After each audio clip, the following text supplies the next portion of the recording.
করে রাত্রি 2-2:30 নাগাদ আমার কাছে ফোন আসলো একটা। তো দেখলাম নীল ফোন করেছে, দাদা আমার। তো ফোন করে বলছে এইখানে না কিছু একটা আছে। হঠাৎ করে নাড়তে নাড়তে হাতটা এরকম করে ফোল্ড হয়ে গেল, ওর রেলিংয়ের ওপরে ওর যে হাতটা ছিল হাতটা হঠাৎ করে ফোল্ড হয়ে গেল। আর ও না হঠাৎ করে চিৎকার করছে যে আমি হাত নাড়াতে পারছি না। আর বাপন দা ওকে রীতিমতো টানছেও, আসছে না, মানে নিচে নামছে না। ফোল্ড হয়ে গেল মানে এরকম করে রেলিংয়ের উপরে হাতটা রাখা ছিল, হঠাৎ করে এরকম হয়ে গেল হাতটা। আমি পেছনেই দাঁড়ানো, আমি দেখছি। আমি প্রথমে ভাবছি মজা করছে। আমি হাতটা ওকে বললাম ইয়ার্কি মারছিস বলে আমি সরাতে গেছি, দেখছি লোহার মতো শক্ত হাতটা, মানে কিছুতেই নড়ানো যাচ্ছে না। অনেকক্ষণ ধরে আমার ফোনটা নিয়ে ঘাটাঘাটি করতে করতে হঠাৎ করে ও চিৎকার করছে, তুই দেখেছিস ফটোটা ঠিক করে? আমি বলছি না দেখিনি। কেন? বলে ফটোটা পুরো ফুল ব্রাইটনেসে দে, ফোনটা ব্রাইটনেসে দিয়ে ফটোটা জুম করে দেখ। ওপর থেকে মানে ছাদের যে সিঁড়ি, ছাদের সিঁড়ি থেকে এত বড় সাইজের একটা তালা কেউ ছুঁড়ে মারলো, যেটা একদম আমার সাইড দিয়ে বেরিয়ে পড়লো। সম্রাট হঠাৎ করে বলছে আমার হাতটা খুব জ্বালা করছে। ও বুঝতে পারছে না কেন ওর হাত জ্বালা করছে। আর ফুল শার্ট পরেছিল, তখন খুব একটা গরম ছিল না, একটু ঠান্ডা ঠান্ডারই ওয়েদার ছিল। আমি বললাম দেখ কী হয়েছে। ওর না জাস্ট শার্টের বোতামটা খুলে শার্টটা ওঠালো, ওর এখানে পুরো কামড়ের দাগ, মানে পুরো দাঁতের পরিষ্কার ছাপ, মানে যতগুলো দাঁত, মানে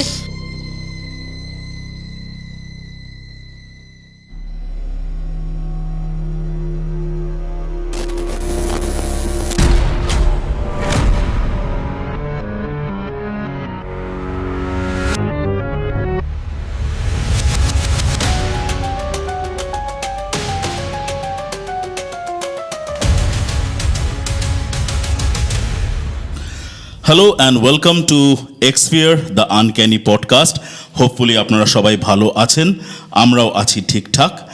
আর আপনারা যে আমাদের এই এপিসোডসগুলো দেখছেন সেগুলোকে অ্যাপ্রিসিয়েট করছেন এবং ওই কমেন্টের সেকশনটাও আপনারা ইউজ করছেন, সেটা দেখে ভীষণ ভালো লাগছে। এবং সময় সময় যখন আমরা মানে আমাদের এই স্কেজুলের থেকে যখনই আমরা সময় পাই, আমরা কিন্তু ভীষণ চটপট একটা রেসপন্স ক্রিয়েট করার চেষ্টা করি। সো হ্যাভিং সেড দ্যাট, আজকে যিনি এসেছেন আমাদের স্টুডিওতে, ওনার নাম হচ্ছে মোনালিসা। আমি আপনি না, আমি তুমি বলে সম্বোধন করব, তার কারণ হলো আমার থেকে বয়সে যথেষ্ট ছোট। সো শুনি ওর ঘটনাটা। So Monalisa, welcome to our studio. কেমন আছো? ভালো আছি, তুমি কেমন আছো? চলছে ভালো, ঠিকঠাক। So Monalisa, a bit of information about you, ঠিক আছে? সো তুমি একজন লোকাল রেসিডেন্ট শিলিগুড়ির, আর কি করো?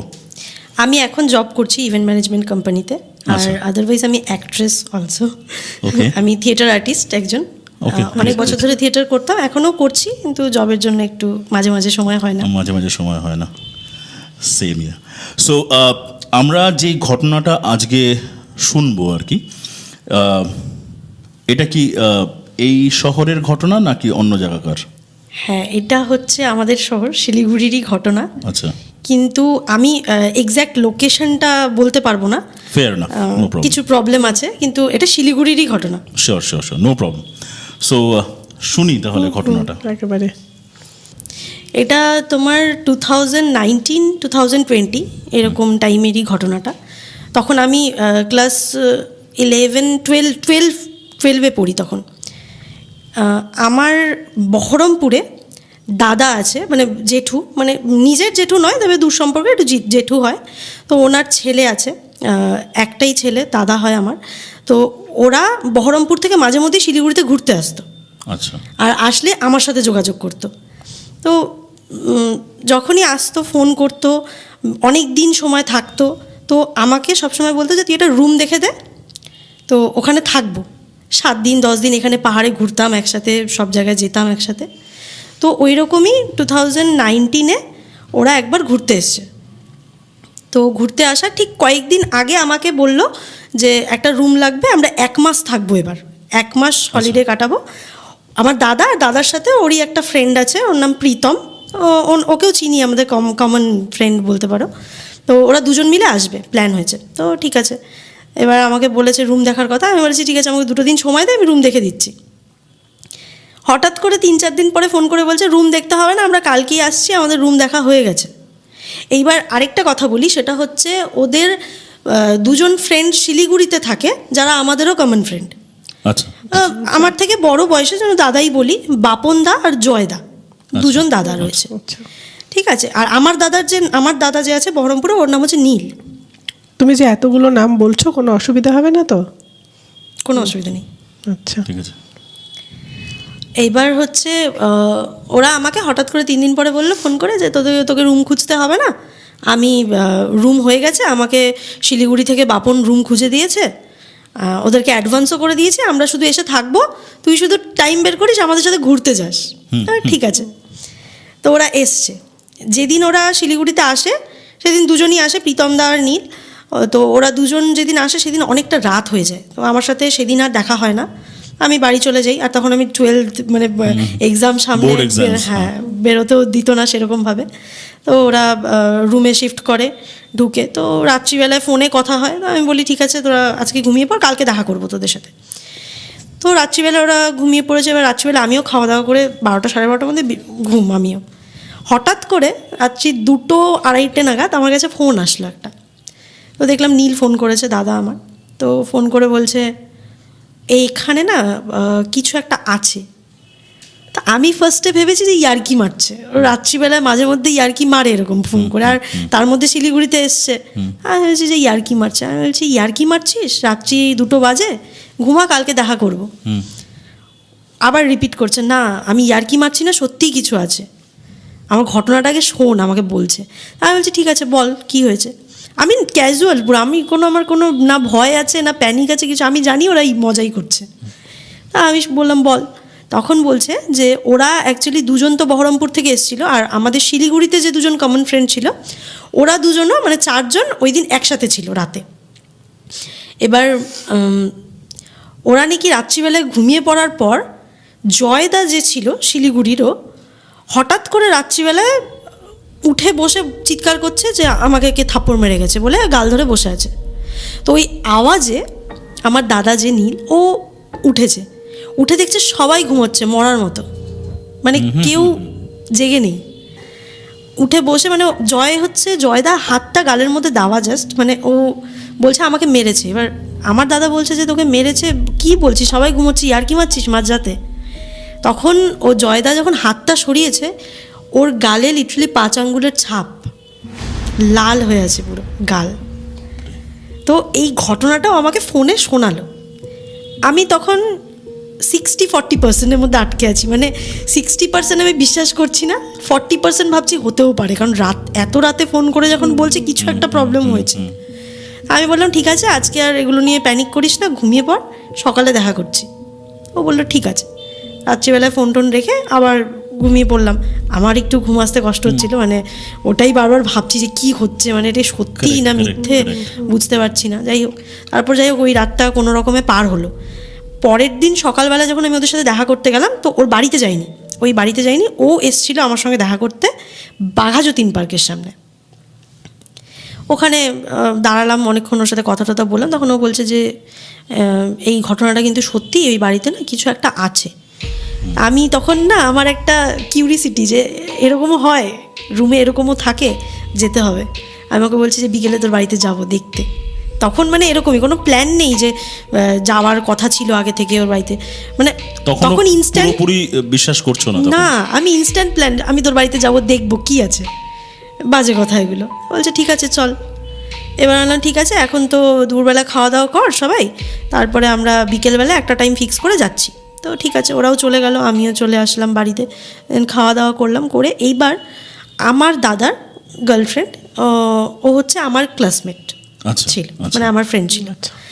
তো ওর সাথে আমার ভালো বন্ডিং ছিল খুব। তো ওকে ফোন করলাম, আমার ফ্রেন্ডকে ফোন করে বললাম যাবি, এরকম ওরা তো এসছে। এবার ওর আগে থেকে যাওয়ার প্ল্যান ছিল, তো আমাকে আবার জানায়নি। তা আমি বললাম ঠিক আছে। তখন বলছে ঠিক আছে একসাথেই যাবো চল। তো ও এসছে। আর ওদের মধ্যে যে বাপনদা যে ছিল, বাপনদারও গার্লফ্রেন্ড ছিল। বাপনদার গার্লফ্রেন্ড হলো আমার ওই ক্লাসমেটেরই বোন। আচ্ছা আচ্ছা আচ্ছা। ওরা 2জন বোন। তো এইভাবেই আর কি কানেক্টেড আমরা সবাই সবার সাথে আর কি। ডিরেক্ট কাউকেই সেভাবে চিনি না, শুধু দাদা ছাড়া আমি কাউকেই চিনি না। দাদা আর আমার স্কুল ফ্রেন্ড, ওদের থ্রুতেই সব কানেক্ট, মানে ওর বোন ওর ফ্রেন্ড এরকমভাবে কানেক্টেড হয়েছে ব্যাপারটা। তো ঠিক আছে, সবাই মিলে একসাথে যাবো প্ল্যান করেছি। এবার বিকেলবেলায় সবাই মিলে গেছি। আমি যখন গেলাম তখন আমার খুব একটা কিছু ফিল হয়নি। এবার আমি বাড়িটার একটু বর্ণনা দিই। সেটা হচ্ছে, বাড়িটার নিচে একটা টিনের গেট দিয়ে ঢুকে একদম সোজা হয়তো কুয়ারপাড় আছে, ওইদিকে আমাদের যাওয়ার কোনো খুব একটা দরকার নেই, কারণ রাইট সাইডে সিঁড়ি দিয়ে উঠে, মানে একতলার ওপরে সিঁড়ি দিয়ে উঠে একটা গ্রিলের গেট, কোলাপসেবল গেট টাইপের, মানে ওটা, হ্যাঁ কোলাপসেবল গেট বলতে পারো। ওটাতে তালা মারা, ওটা খুলে ঢুকতে হয়। ঢুকে একটা লম্বা প্যাসেজ, মানে ডান দিক বাঁ দিক করে একটা লম্বি একটা প্যাসেজ। ওই প্যাসেজটা ডাইনিং রুম হিসেবে ইউজ করার মতো আর কি। ঢুকেই গেটের বাঁ হাতে 2টো বেডরুম, আচ্ছা আচ্ছা, আর ডান হাতে কিচেনের পাশে ওয়াশরুম। আর কিচেনের আগে আরেকটা গেটের ওপরে একটা সিঁড়ি উঠে যায়, ওটা ছাদ। এবার ছাদের যে গেটটা ছিল ওটা তালা মারা ছিল, ওটার চাবি ওরা দেয়নি, মানে ওনার যিনি ছিলেন উনি ছাদটা অ্যালাউ করেননি, উনি ছাদের চাবিটা দেয়নি তালার। তো ওটা তালা মারাই থাকতো সবসময়। তো আমি যখন ফার্স্ট টাইম গেলাম ওদের ওখানে সেদিন বিকেলে, তো আমি গিয়ে দেখছি কি, মানে তালাটা পুরো জং পড়া, মানে দেখে মনে হচ্ছে যে অনেক দিন ধরে খোলা হয়নি আর কি। আর বাড়িটার মধ্যে এমনি কেউ থাকে না, কেউ নেই, ওদেরকেই পুরোটা বাড়িটা দিয়ে দিয়েছে। আর খুব কম টাকায় বলতে পারো বাড়িটা দিয়ে দিয়েছিল 1 মাসের জন্য। আচ্ছা, খুবই কম প্রাইসে, মানে এটা মানে অবিশ্বাসযোগ্য, মানে বিশ্বাস করার মতো না, এত কম টাকায় শিলিগুড়ির বাজারে রুম পাওয়া যায়। একটা রুমেরই এখন কত আর কি, সেই হিসেবে অনেক কম ছিল। তো ঠিক আছে, যখন আমি যাই তখন আমার কিছু ফিল হয়নি সেরকমভাবে। তো ওখানে আমরা বসি, গল্প টল্প করি, পার্টি শার্টি করি, আমরা সবাই মিলে মজা করি।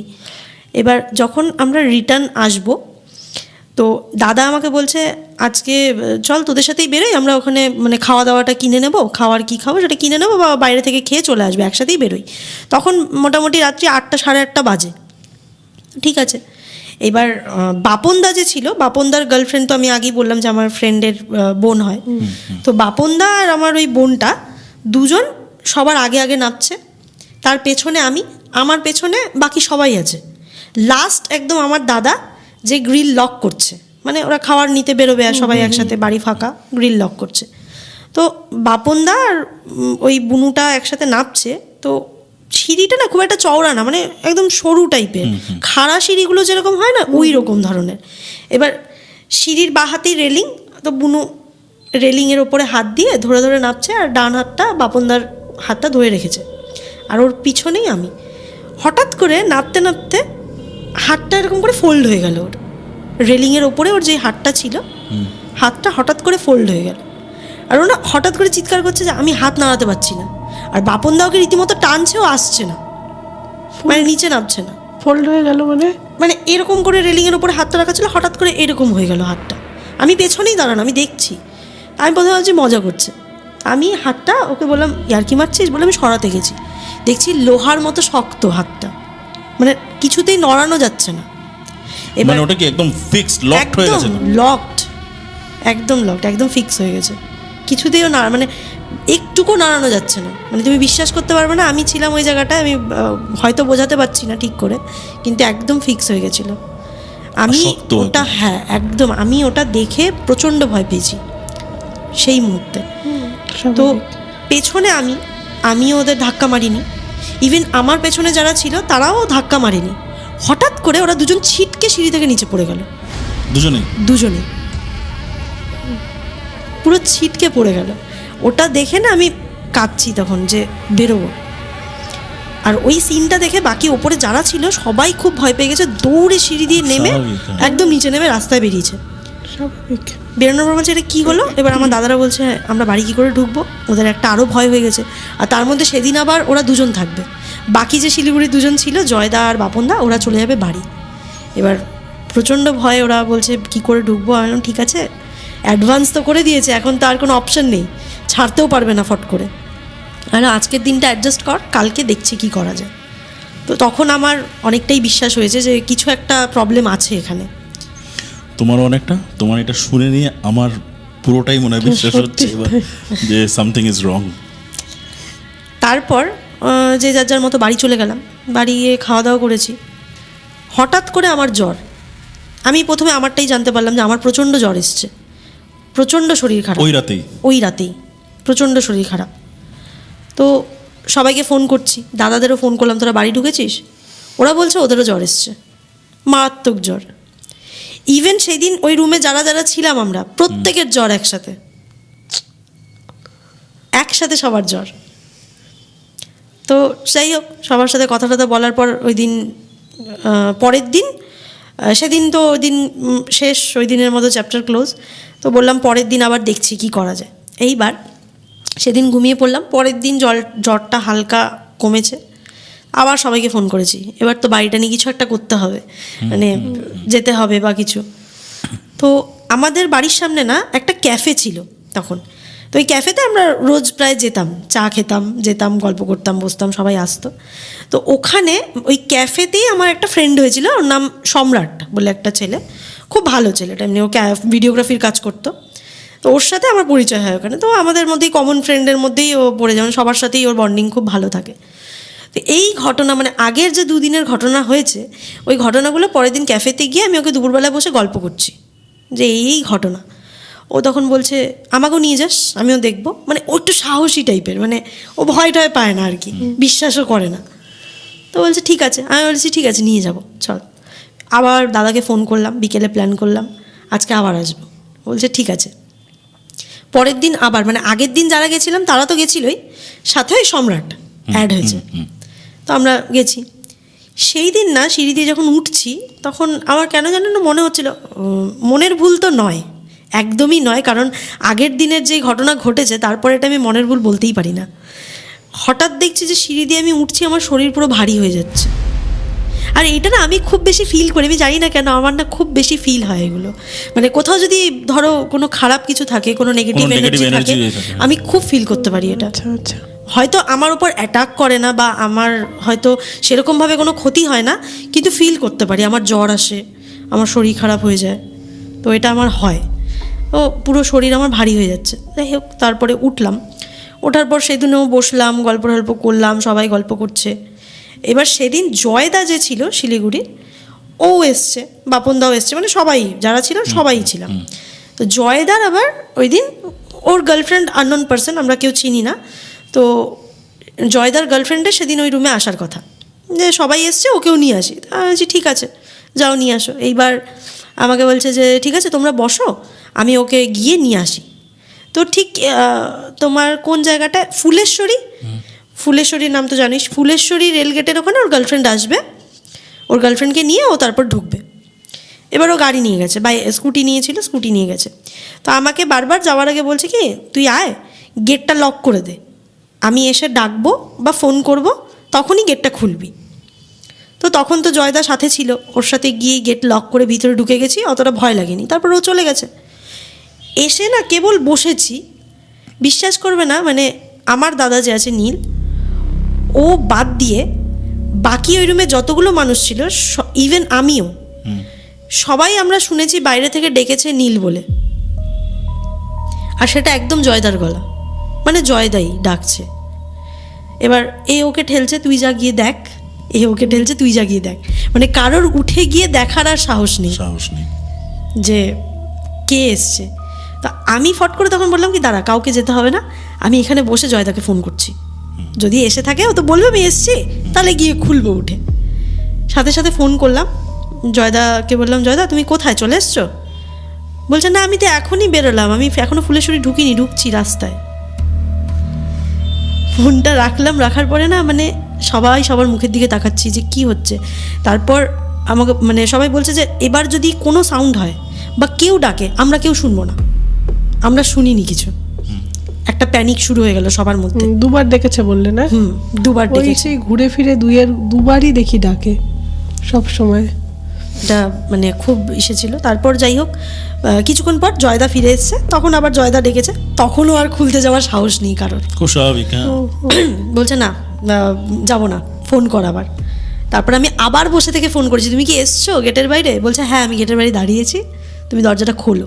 তারপর আমি গিয়ে দরজা খুলেছি, ঢুকেছে। আর মানে জানি না কেন, হয়তো টাইম হয়নি বা কিছু, জয়দার গার্লফ্রেন্ড কোনো কারণবশত আসেনি, দেখা করে চলে গেছে ও রিটার্ন। জয়দা একাই ফিরে এসেছে। তারপর বসেছি, কথা বলছি, 8টা সাড়ে 8টা বেজে গেছে, এবার বাড়ি যাওয়ার সময় সবার।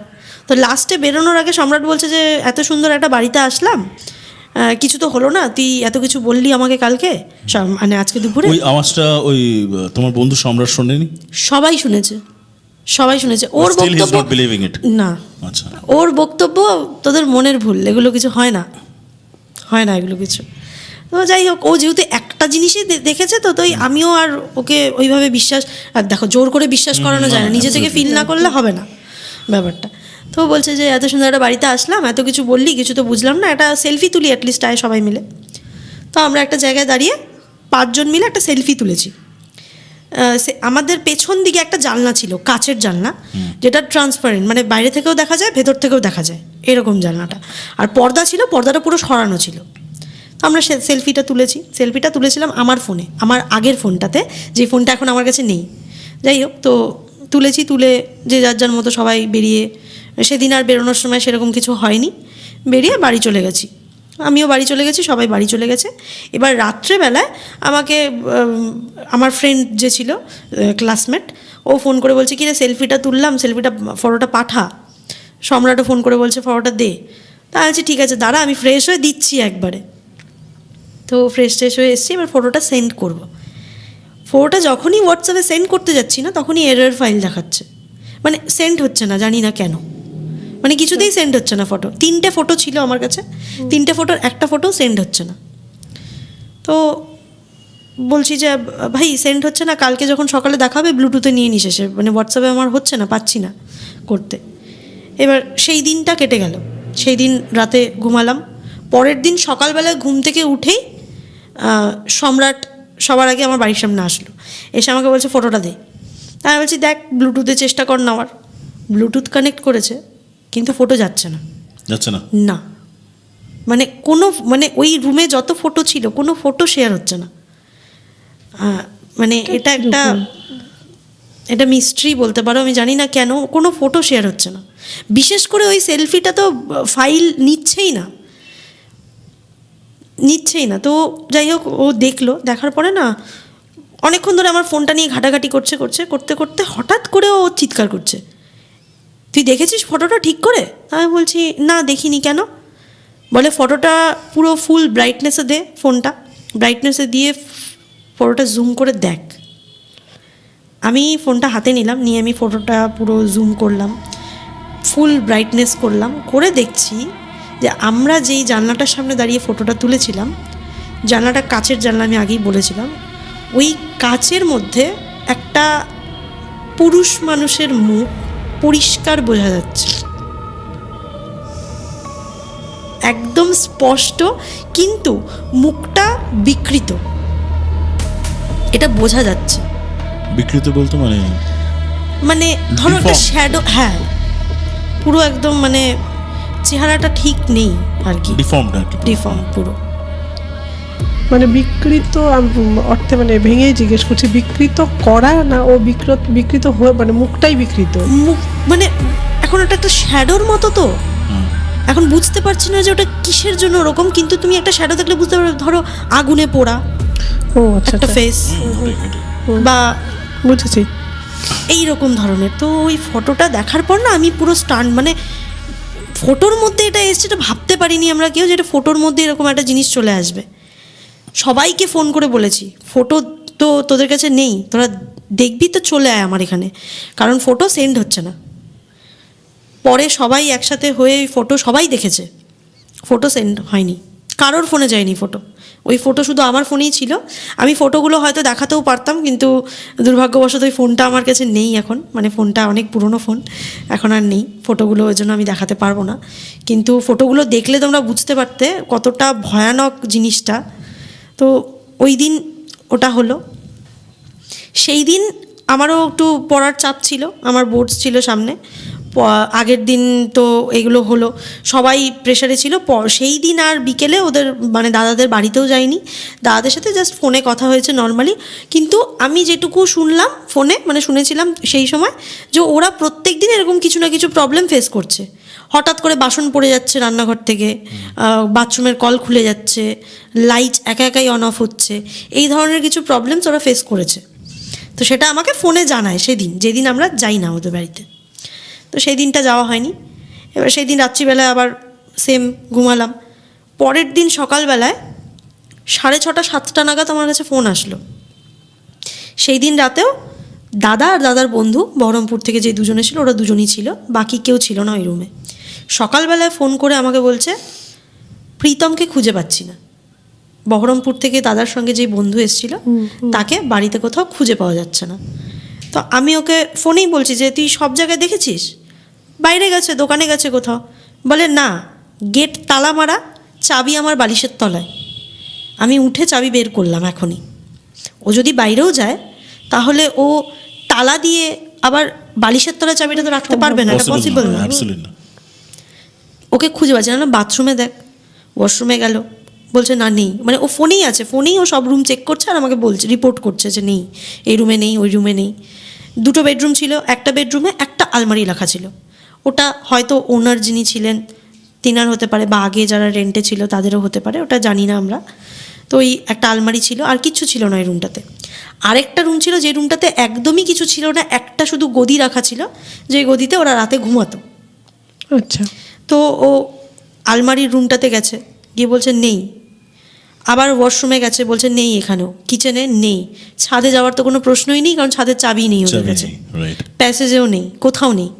তো এগুলো কথা বলতে বলতে না হঠাৎ করে ও বলছে কি 1 সেকেন্ড ফোনটা রাখ, আমি একটা চিৎকার শুনলাম বলে ও ফোনটা কেটে দিল। আমি ওয়েট করছি, এদিকে টেনশন করছি কী হলো ছেলেটার। 10 মিনিট পর আমাকে ফোন করলো, ফোন করে বলল প্রীতমকে পাওয়া গেছে। আমি কোথায় ছিল? বলে আমি বিশ্বাস করতে পারছি না, আলমারির রুমে আমি 3 বার এসে চেক করে গেছি, ও ছিল না। এখন আমি একটা চিৎকার শুনে আসলাম, এসে দেখছি আলমারির পাশেও মাথা নিচু করে বসে আছে। এইবার এইটা একটা বিশাল বড় মিস্ট্রি, আজ অবধি জানি না যে ও সকালবেলায় উঠে কোথায় গেছিল, কোথায় ছিল, হঠাৎ করে ও আলমারির পাশে কিভাবে আসলো, আর ওইভাবে মাথা নিচু করে কেন বসেছিল। ইভেন ওকে অনেক না, ওকে অনেকবার জিজ্ঞেস করা হয়েছে, ও বলছে আমি তো জানি যে আমি ঘুমোচ্ছি, আমি এখন দেখছি আমি এখানে বসে আছি, আমি জানি না আমার সাথে কি হয়েছে। এটা এখন অবধি মিস্ট্রি আমাদের কাছে, জানি না যে ওইটুকু টাইম ও কোথায় ছিল বা ওর সাথে কী হয়েছে, ও নিজেও বলতে পারে না, আর আমরাও জানি না। এইটা গেল সেদিন সকালের ঘটনা। সেদিন বিকেলবেলায় আবার আমরা ওই বাড়িতে গেছি, সাথে সম্রাটও, যেই ছেলেটা বলেছিলাম, ও গেছে। তো সেই দিন আমরা একটা মানে সকালবেলা যখন প্রীতমদার সাথে এই একটা জিনিস হয়ে গেল, তখন আমরা পুরো ডিসাইড করে নিয়েছি যে না, ওরা আর এই রুমে থাকবে না। ওরা বললো অ্যাডভান্স আমাদের যাক, কোনো অসুবিধা নেই, আমরা এই রুমে আর থাকবো না, আমরা বেরিয়ে যাব। রুম না পেলে আমরা বহরমপুর ব্যাক করব, পরে আসবো আবার। তো এটা নিয়ে ডিসকাশন করার জন্য আমরা বিকেলবেলায় আবার ওই রুমে গেছি, সম্রাটও গেছে। তো বসে আছি সবাই মিলে, বসে কথা হচ্ছে রুম কী করবে, ছাড়া হবে, এই হবে, সব কিছু ডিসিশন নেওয়ার পরে লাস্টে আমি বললাম যে এখন তো অনেক রাত হয়ে গেছে, এতদিন থাকলি আজকে একটা দিন কষ্ট করে থেকে যা, কালকে সকালে তোরা বেরিয়ে যাস। আমি আজকে রাতের মধ্যে একটা ব্যবস্থা করছি, আর না হলে বহরমপুর ব্যাক করে যাবি, আর কোনো অপশান নেই। ও রাজি হলো, ওরা বললো ঠিক আছে। তো সেমভাবে 9টা বাজে, 9টা 9:30 বাজে রাত্রি, তখন বেরোবো সবাই, সবার বাড়িতে যাব। তখন আমার দাদা বলছে যে চল আজকেও একসাথেই বেরোই, খাওয়া দাওয়া করে একবারে ঢুকবো। এবার লাইটগুলো সব অফ করবে, বাইরে বেরোচ্ছে, লাইটগুলো বেকার জ্বালিয়ে লাভ নেই। এবার সবার লাস্টে যে বেরোবে তাকেই লাইট অফ করতে হবে। এবার ওটা কারো সাহস নেই যে কে লাস্টে বেরোবে লাইটগুলো অফ করে। তখন মানে সম্রাটের মধ্যেও একটু প্যানিক শুরু হয়ে গেছে আর কি, মানে এতগুলো পরপর দেখার পর। তখন ও বলছে, তাও মানে একটা হয় না যে না ঠিক আছে করে নেব, ও বলছে যে তোরা বেরো, আমি লাইটগুলো অফ করে আসছি। হ্যাঁ ঠিক আছে, ও লাইটগুলো অফ করলো। এবার ওই দিন কিন্তু পুরো ফুল অ্যান্ড ফাইনাল ডিসিশন যে ওরা রুমটা ছাড়ছে, কালকে পরের দিনই ছাড়ছে রুম। ওদের প্যাকিংও হয়নি সেরকমভাবে, রাতে এসে ওরা প্যাকিং করবে, ছাড়ছে, এটা একদম শিওর। তো এবার বেরোচ্ছি যখন, তখন এবার বলি, সেটা হচ্ছে গ্রিলের একটাই তালা ওদের কাছে ছিল, যে তালাটা ওরা সবসময় লক করে বেরোতো, আবার লক খুলে ঢুকতো।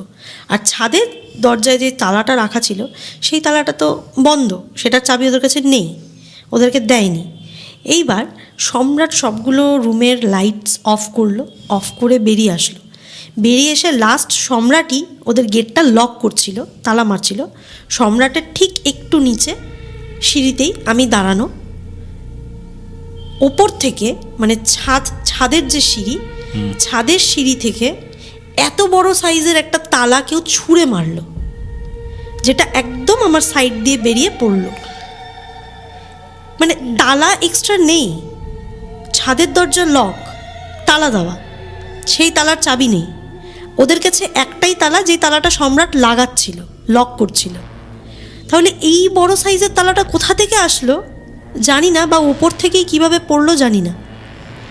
মানে একটু কয়েক ইঞ্চির হয়তো ডিফারেন্স, যে মাথা ফাটেনি। বাবা, এইবার ওটা দেখে সম্রাট প্রচণ্ড ভয় পেয়েছে, রীতিমতো সবাই দৌড়ে নিচে চলে গেছে সম্রাটকে ছেড়ে দিয়ে। ওখানে সম্রাট ওখানে দাঁড়িয়ে আছে আর আমি যেতে পারছি না, আমি আটকে আছি। মানে আমি ভাবছি, ওর কথাও ভাবছি যে ওকে রেখে চলে যাবো, আবার আমাকে যেতেও হবে, কি করবো বুঝতে পারছি। সম্রাট বলছে ঠিক আছে, কিছু হবে না, তুই, আমি লক করছি, তুই ফ্ল্যাশ অন কর ফোনের। জাস্ট আমি ফোনের ফ্ল্যাশটা অন করলাম, ও ফটাফট তালাটা মেরে নিচে নামলো, আমিও নিচে নামলাম, সবাই নিচে দাঁড়ানো।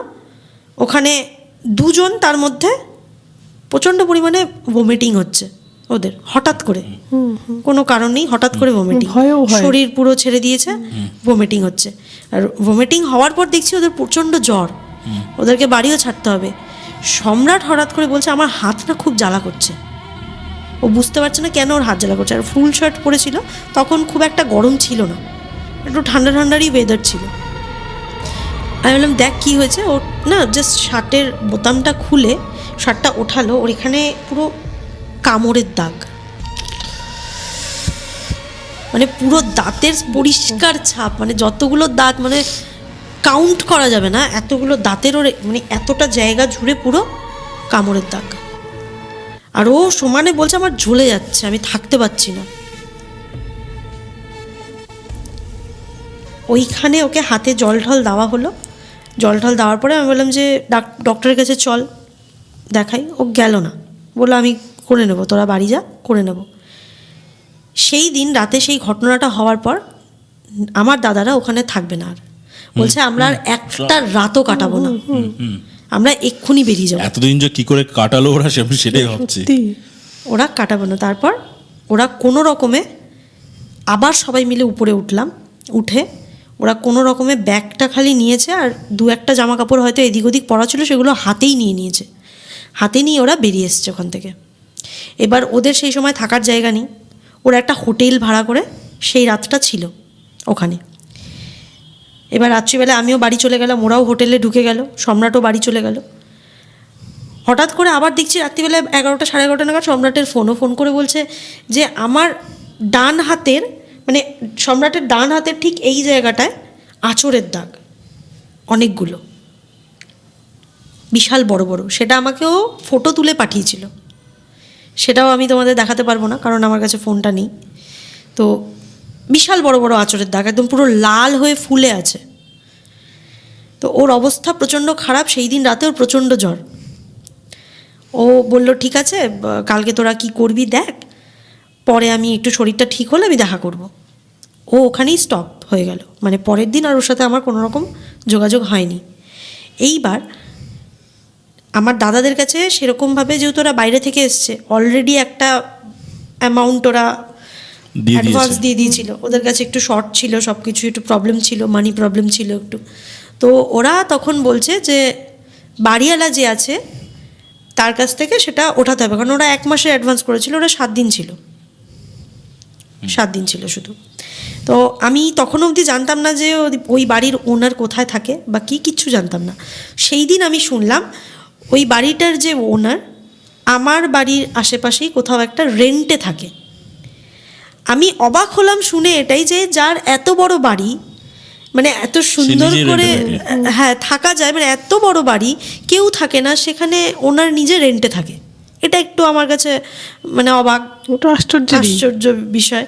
তো যাই হোক, কারোর পার্সোনাল ব্যাপারে তো কোয়েশ্চেন করতে পারি না আমি। তো আমি পরের দিন দাদাদের নিয়ে সেই ওনারের বাড়িতে গেলাম। ওখানে গিয়ে ওনাকে যখন বললাম যে ওনাদের অ্যাডভান্স করা ছিল, ওনারা তো থাকবে না, 7 দিন থেকেছে, তো অ্যাডভান্সটা যাতে রিফান্ড করে দেয়।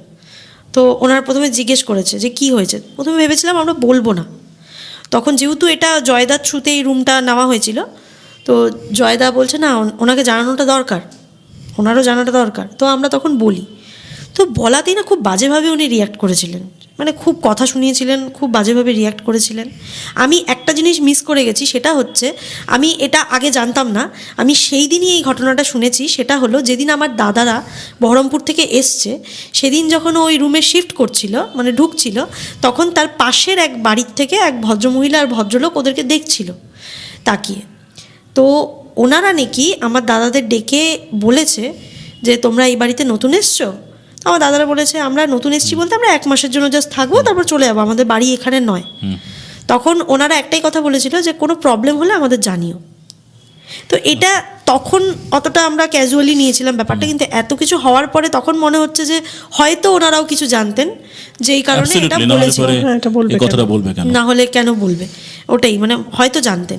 তো এই কথাটাও আমরা ওনারকে জানাই। তো এটা নিয়ে প্রচুর ঝামেলা হয়, মানে ওনার বলে যে না এগুলো অনেক ব্যাপার আছে, রেষারেষি পাড়ার মধ্যে এক পাড়ায় থাকলে, তো অনেক রকম কথা বলে। কিন্তু আমার না একটা ব্যাপার হয়েছিল, যেহেতু শিলিগুড়ির ঘটনা, আমার জন্মস্থানও শিলিগুড়ি, একটা কিউরিসিটি ছিল যে না বাড়িটা নিয়ে এটা কিছু করতে হবে, মানে যদি সব মানুষ এরকম করে এখানে আসে থাকে, ওদের প্রবলেম হবে, ওরা বলতেও পারবে না। যদি কারোর, আমার দাদাদের কোনো ক্ষতি হয়নি, কিন্তু অন্য মানুষের ক্ষতি হয়েও যেতে পারে। তো এটার জন্য না আমি খুব মানে ভাবছিলাম যে কি করা যায়। ওখান থেকে না আমি ওই বাড়িতে আগে কারা ভাড়া ছিল সেটা খুঁজে বের করেছিলাম, খুঁজে বের করে তারা এখন কোথায় আছে সেটাও আমি খুঁজে বের করেছি। সেখানে গেছি, গিয়ে দেখা করেছি, সেই মহিলা একজন হাজব্যান্ড ওয়াইফ আর একটা বাচ্চা থাকতো। আর হাজব্যান্ডটা ট্রান্সফারে চাকরি ছিল, উনি বাইরে বাইরে থাকতো। বাচ্চাটা ছিল 2-3 বছর বয়স, ছেলে আর মা দুজন থাকতো, এই বাড়িটা রেন্টে নিয়েছিল। তো আমি যখন ওনাদের সাথে দেখা করতে যাই, তখন ওনারা প্রথমে তো অনেক কোয়েশ্চেন করে যে কোথা থেকে এসছো, কেন এসছো, কী ব্যাপার, কেন জানতে চাইছো। তা আমি তখন বলি যে আমরা এরকম একটা প্রবলেমের মধ্যে পড়েছি, আমাদের একটা অ্যাডভান্স ওখানে আটকে আছে, তো আমরা ওনারের কাছে গেছিলাম, তো এই সমস্যা হয়েছে, তো আপনার কাছ থেকে একটু জানতে চাইছি আর কি। আপনার কোনো টেনশন নেই, কিছু আমরা বলবো না, কিন্তু একটু জানলে ভালো হতো। তখন উনি আমাদেরকে ভেতরে ডাকলো, বসতে দিল, বসলাম আমরা। তখন বলছে হ্যাঁ আমার বর তো অ্যাকচুয়ালি থাকে না এখানে, বাইরে বাইরেই বেশি থাকে, চাকরি করে, আমি আর ছেলে থাকতাম, আমাদের খুব সমস্যা হতো। তখন বলছে যে ওইখানে মাঝে মধ্যেই বাসনপত্রের আওয়াজ, আর মাঝে মধ্যে পোড়া গন্ধ, সারা বাড়িতে পোড়া গন্ধ পেত, নিচে নামলে কোনো গন্ধ নেই, কিন্তু যখনই রুমের ভিতরে ঢুকছে তখনই একটা পোড়া গন্ধ, মানে এটা খুব ওদের বলতে পারো খুব অস্থির করে দিত, মানে প্রচণ্ড ওদের অসুবিধে হতো, শ্বাসকষ্টেরও প্রবলেম হয়ে গেছিলো, এগুলো বলেছিল আমাদেরকে। তারপর আরেকটা জিনিস যেটা বলছে সেটা হচ্ছে যে একটা আলমারি রাখা আছে। আমরা তখন ভাবলাম যে একটা আলমারি রাখা আছে, ওই আলমারিটার মধ্যে থেকে মাঝে মধ্যেই, মানে ওরাও, আমরা যেরকম আলমারিটা কোনোদিন ধরে দেখিনি, ওনারাও ওরকম ভেবেছে হয়তো কারোর হবে আগে, ওনারা ওই আলমারির টাচ করেনি। তো বলছে মাঝে মধ্যেই না ওই আলমারির ভেতর থেকে আজব আজব আওয়াজ হতো, মানে আলমারির থেকে ভেতর থেকে ধরো ধাক্কা দিচ্ছে, দরজাটাকে খোলার চেষ্টা করছে, কিছু এই রকম ধরনের আওয়াজ হতো। এইবার তো আমি শুনলাম, শোনার পর সবই বুঝলাম, ওরা ভেঙে আর কিছু বলেনি, কিন্তু যেটুকু বলেছে ওইটুকুতে আমরা বুঝে গেছি, কারণ আমাদের সঙ্গে ঘটে যাওয়া ঘটনা আর ওদের বলার মধ্যে খুব একটা ইসে ছিল না।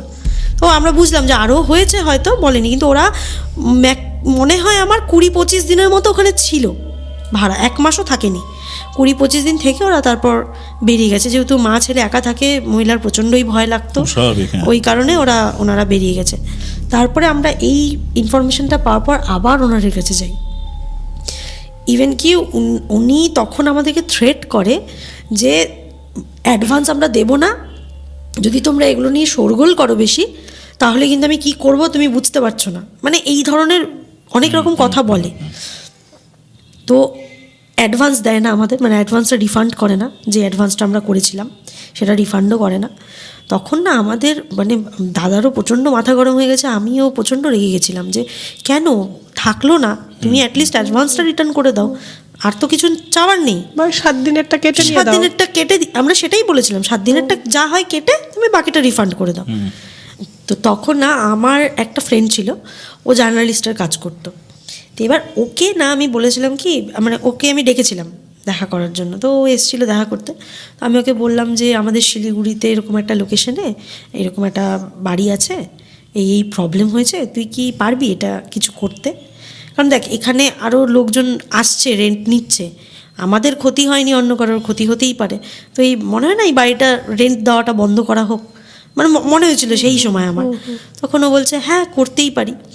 আর এইটা না জানি না কি করে কার থ্রু দিয়ে অনেকে জেনে গেছিলো। এবার আমরা যেদিন গেছিলাম ওই আমার ওই ফ্রেন্ডটাকে নিয়ে, যে ও একটা ভিডিও বানাবে, বাড়িটার পুরো চারপাশটা ঘুরবে, আর ইভেন কি তখন অবধি আমাদের মানে বাড়ির চাবিটা আমাদের কাছেই ছিল, আমরা তখন অবধি দেইনি চাবিটা। আচ্ছা। তো বলেছিল আমরা রুমেও যাব, সব যাব, গিয়ে দেখবো, ঘুরবো, ভিডিও করব, যদি কিছু থাকে তো আমরা ওটা ক্যাপচার করব, দেখা যাক কী হয়। তো এরকম বলেছিল, তো নিয়ে গেছিলাম। এবার না কি করে সবার কাছে খবর চলে গেছিলো যে এরকম, মানে এরকম একটা খবর চলে গেছিলো, আমরা কি মিডিয়া নিয়ে এসেছি, এইরকম একটা ভাইরাল হয়ে গেছিলো, মিডিয়া নিয়ে এসেছি আমরা। তো আমরা যেই সময় ওখানে যাই বাড়িটাতে, তখন বিকেল 7টা বাজে, 7টা সাড়ে 7টা হবে। বাড়ির সামনে পুরো ভিড় রাস্তায়, মানে মোটামুটি 30-35 জন, পুরো ভিড় রাস্তায়। এবার তার মধ্যে অনেকেই খুব ক্লোজ, চেনা জানা। ওরা বলছে আমরাও যাব উপরে, চলো। সবাই মিলে উপরে গেছি। লাইটস একটাও কাজ করছে না, অন হচ্ছে না। পুরো ভিডিও রেকর্ডিং অন করে ও পুরো বাড়ি ঘুরেছে। ভিডিওতে সেরকম কিছু তখনও আমরা বুঝতে পারিনি, পুরো ঘুরেছে, বাড়িটারি ঘুরেছে, ঘুরে টুরে তারপরে আমরা আবার যথারীতি নিচে নেমে এসেছি, লকটক করে নিচে নেমে এসেছি। ততক্ষণে রুমের ওনার যিনি আছেন তিনি ওখানে চলে গেছে। গিয়ে তো বিশাল ঝামেলা যে হ্যাঁ তোমরা মিডিয়া নিয়ে এসছো। আমরা বলছি না, আমরা পুরো মিডিয়া আনিনি, আমরা এটা জাস্ট আমার একটা ফ্রেন্ড হয় এই জন্য ওকে দেখাতে নিয়ে এসেছিলাম, মিডিয়া আনিনি। তো উনি এরকম পুরো রেগে গেছিলেন, রাগ করে আমাদের 7 দিনের টাকা কেটে বাকি টাকা আমাদের রিফান্ডও করে দিয়েছে। ঠিক আছে, রিফান্ড করে দিয়েছে, দেওয়ার পরে বলছে তোমরা এরকম করে আর ভাড়া নেবে না, সবাইকে বলে দেবো বাইরে থেকে ছেলে মেয়ে আসলে ভাড়া দিতে না, এই ধরনের কথাবার্তা আর কি বলেছিল। তখন বলে টলে ওই উনিও চলে গেল, আস্তে আস্তে সব খালি হয়ে গেল। তারপর আমার ওই ফ্রেন্ডটাকে বলছি কি ভিডিও করলি দেখা, তখন শুধু আমরা কোর যারা ছিলাম ওই রুমের ওরাই দাঁড়িয়ে আছি। তো বলছে ভিডিওটা দেখা, তখন ভিডিওটা অন করেছে ও। ভিডিওতে দেখছি মানে 1-2 মিনিট তো কিচ্ছু নেই, ঠিক 2 মিনিটের পরে একটা জায়গায় খালি মনে হলো একটা ছায়া, মানে তোমার গেট দিয়ে ঢুকেই যে ছাদের যে সিঁড়িটা, এই লেফট সাইড থেকে রাইট সাইডে সরে গেল, মানে উপরে উঠে গেল মনে হলো। তো এটা আবার আমরা রিপিট করলাম যে আরেকবার দেখি, তো আবার সেম। তো আমার মনে হচ্ছে যে আমি শুধু দেখতে পাচ্ছি না, সবাই দেখতে পাচ্ছে, বুঝতে পারছি না। তো সবাইকে ডেকে দেখাচ্ছি যে দেখো তো এইটা তুমি দেখতে পাচ্ছ নাকি? বলছে হ্যাঁ দেখতে পাচ্ছি, শ্যাডোটা পুরো সরে গেল, ওপর দিকে উঠে গেল। তখন আমরা নিচে দাঁড়ানো বাড়িটা লাস্ট ওখানে আমাকে দাদা বলছে যে ভাই বাড়িটার একটা ছবি তুলে রাখ, এটা আমাদের মানে মেমোরেবল, জীবনে কোনোদিনও ভুলবো না এই বাড়িটার কথা। তুমি তো আমি রাস্তার ওই পারে বাড়ি, রাস্তার এই পার থেকে পুরো বাড়িটা একটা ফটো তুলি। কাচের জানলা তোমায় বলেইছিলাম, সব রুমেই কাচের জানলা, ট্রান্সপারেন্ট, এই পার ওপার দেখা যায় জানলা। ফটো তুলেছি, ফটো তুলে দেখছি ফটোটা রাত্রিবেলায়, তো ব্রাইটনেস কম থাকলে খুব একটা বোঝা যায় না, অন্ধকার জায়গায় ছিল বাড়িটা, এমনিতেও ফ্ল্যাশ অন করা নেই ফোনের, আর অন করা থাকলে অত বড় বাড়ি কভার হবেও না। তো কি মনে হলো হঠাৎ করে না ব্রাইটনেস পুরো ফুল করলাম ছবিটা দেখার জন্য। কাচের জানলা আগেই বললাম, হঠাৎ করে দেখছি যে একটা কাচের জানলা পুরো স্পষ্ট বোঝা যাচ্ছে একটা মহিলার পুরো শ্যাডো, চুলগুলো পুরো খোলা, মনে হচ্ছে কাচের জানলা থেকে বেরোতে চাইছে, এইভাবে হাত দিয়ে ঠিক দাঁড়ানো, ফটোর মধ্যে একদম পরিষ্কার বোঝা যাচ্ছে। ফটোগুলো নেই, এটা যদি থাকতো আমি অবশ্যই দেখাতাম। ফটোগুলো দেখলে তুমি বুঝতে পারতে যে মানে তুমি শুনে যতটা ফিল করছো তুমি ফটোগুলো দেখলে আরও ফিল করতে পারতে যে কি ভয়ানক হয়েছিল আমাদের সাথে ওই কদিন। God. তুমি তো দেখিয়েছিলে এই ছবি অন্যদেরও। হ্যাঁ, আমি অন্যদের দেখি, হ্যাঁ আমি ফটো হয়তো সেন্ড করতে পারিনি কাউকে, আমার চোখে তো send হচ্ছিল দেখেছে। না, কিন্তু চোখে দেখেছে অনেকেই চোখে দেখেছে। আচ্ছা একটা কথা বলো, প্রথমে যে সেলফি নিয়েছিলে ওই 7 দিনের মধ্যে একদিনে আর কি, তখন তো একটা পুরুষ, হ্যাঁ একটা পুরুষের চেহারা হ্যাঁ ছিল। একদমই তাই, একটা আর পুরুষ মানুষের এন্ডে একটা মহিলা। সে আবার বেরোতে চাইছে। একদম মানে তুমি না ছবিটা দেখলে পরে বুঝতে পারতে, মনে হচ্ছিল মানে আমরা ফিল করেছিলাম এটা হয়তো ভেতর থেকে কাঁদছে, ডাকছে, বলছে আমায় বের করো এখান থেকে, এই রকম একটা পুরো স্ট্রাকচার। মহিলাটা মানে পুরো একদম চুল পুরো খোলা, মানে ফেস রেকগনাইজ করে যাচ্ছে। ফেস হচ্ছে না ওটা, মানে বোঝা যাচ্ছে না, শ্যাডো পুরো একটা। আচ্ছা আচ্ছা আচ্ছা। কিন্তু শ্যাডোতে আমাদের চুল খোলা থাকলে আমরা নর্মালি বুঝতে পারি, এটা পুরোটা বোঝা যাচ্ছে একদম। ও ম্যান, এটা খুব মানে বিভৎস কাণ্ড হয়েছে তোমাদের সাথে। মানে এত বিভৎস কাণ্ড হয়েছিল, মানে এই ঘটনার পর আমি 1 মাস ঘুমাইনি ঠিক করে রাতে, এতটা ভয় ছিলাম। আর তারপর আস্তে আস্তে মানে সত্যি কথা বলতে আমার এত শরীর খারাপ ছিল ওই কয়দিনের ঘটনায়, প্রচণ্ড আমার জ্বর, শরীর খারাপ, আমাকে পরে গিয়ে আমাকে নিজেকে ঠিক করতে হয়েছিল, মন্দিরে গিয়ে টিয়ে এই সেই করে অনেক। ওই বাড়িটা কি এখনো আছে? বাড়িটা সত্যি কথা বলতে এখনও আছে, ইভেন আমি এখনও না মাঝে মধ্যে ওই বাড়ির সামনে দিয়ে যাই, আচ্ছা, আমার যাওয়ার পথেই পড়ে মাঝে মধ্যেই বাড়িটা।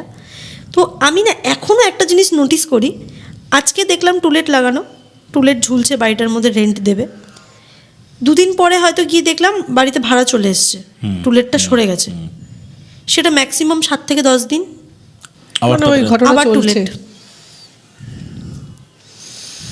এটা কন্টিনিউয়াসলি আমি 2019 থেকে 2026 অবধি এখনও কন্টিনিউ তাই দেখে যাচ্ছি, টুলেট হচ্ছে, টুলেট আবার দিচ্ছে, আবার উঠিয়ে দিচ্ছে, মানে আসছে যাচ্ছে এই রকম।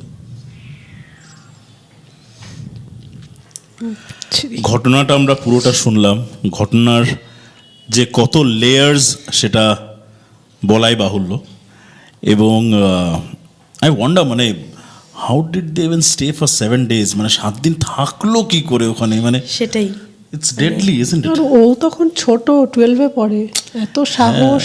না বাট ওর দাদা যারা ওখানে অ্যাকচুয়ালি ছিল, রাত কাটিয়েছে, সেইটা সাংঘাতিক সাহস। ট্রিমেন্ডাস, সত্যি। It's deadly. কেমন লাগলো এই ঘটনাটা বা আজকের এপিসোডটা প্লিজ আমাদেরকে জানাবেন। তবে যারা যারা ওই মানে যারা যারা আমাদের বিভিন্ন এপিসোডে একটা কমন পয়েন্টের একটা কমেন্ট আসে যে আজকের ঘটনাটা ঠিক জমলো না। সেই জমলো না বা সেই শিহরণ জাগালো না, আমার মনে হয় দিস ইজ আ আনসার। আজকে জাগাবে। আজকের যে ঘটনাটা সিরিয়াসলি ইটস ট্রিমেন্ডাস, এবং আমি জানি না, I am speechless right now. So thank you Monalisa, তুমি সময় করে আসলে আমাদের স্টুডিওতে, আমাদেরকে এই ঘটনাটা শোনালে, এটা ট্রিমেন্ডাস এটাই বলতে পারি। এবং কি করে তোমরা কাটালে, মানে তোমার স্পেশালি তোমার দাদারা ওখানে কাটালো দিনগুলো, hats off to them. But please আমাদেরকে জানাবেন কেমন লাগলো আপনাদের এপিসোডটা।